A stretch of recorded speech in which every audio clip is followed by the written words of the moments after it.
A single glance is all it takes for me to freeze time. A single thought is enough to move anything I want. Even the most ancient dragons bow their heads and fall in line behind me. And yet with all of that power, I was still at the very bottom of society in the Middle Ages. And it all came down to one thing. I lived in Camelot. King Uther, the man who ruled this city, had declared an all-out war on magic. Get caught, and you lose your head. No questions asked. I witnessed exactly that the moment I set foot in town. But right after the execution, everything took a sharp turn. An old woman broke down sobbing at the execution grounds, screaming at King Uther for slaughtering her son, hurling threats at him without a shred of fear. An eye for an eye, a tooth for a tooth, a son for a son. Seize her! Then, without missing a beat, she muttered a spell and vanished into thin air. I stood there watching, not quite grasping how serious things were. I kept moving deeper into the palace, looking for my mother's closest friend, the court physician Gaius. But before we even had a proper introduction, I had already saved his life.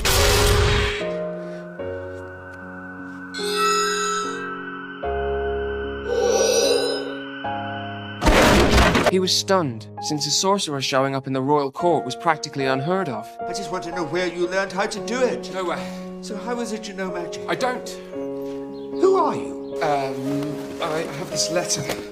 It was only then that Gaius realized I was his old friend's son. He pointed me toward a small room inside and told me to get some rest, then thanked me for what I had done. I shrugged it off.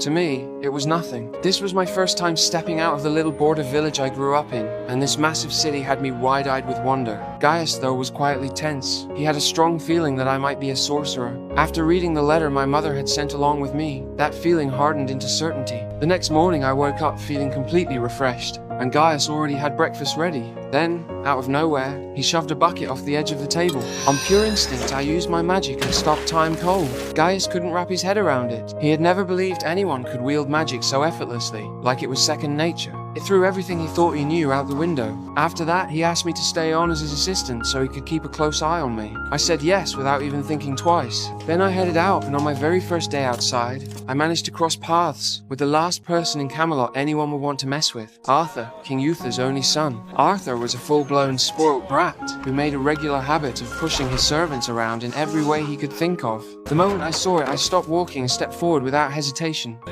Come on, that's enough. What?